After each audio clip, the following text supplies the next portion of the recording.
بسم اللہ الرحمن الرحیم۔ السلام علیکم۔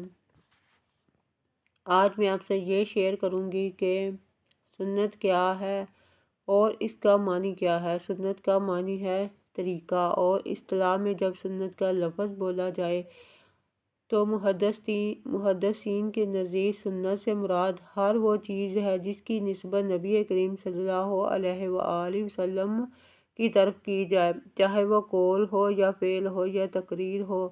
اور فقہ کے نزدیک سنت کی تعریف یہ ہے کہ سنت کو فرض کے مقابل میں بولا جاتا ہے، یعنی ہر وہ چیز جس کے کرنے پر ثواب ملے اور نہ کرنے پر گناہ نہ ملے۔ اور میں کہتی ہوں کہ سنت کا اصل معنی ہے عشق کرنا، محبت کرنا، پیار کرنا، اپنی جان نثار کرنا۔ اگر انسان کو اپنے پیارے نبی کریم صلی اللہ علیہ وآلہ وسلم سے سچا پیار ہو جائے تو وہ بندہ نبی کریم صلی اللہ علیہ وآلہ وسلم کی سنت کو کبھی نظر انداز نہیں کرے گا، بلکہ سنت سے پیار کرے گا، اور اسی میں ایک سچے مسلمان کی نجات ہے۔ ویڈیو اچھی لگے تو شیئر کریں، لائک کریں اور ایک پیارا سا کمنٹ کریں۔ اللہ تعالیٰ حافظ۔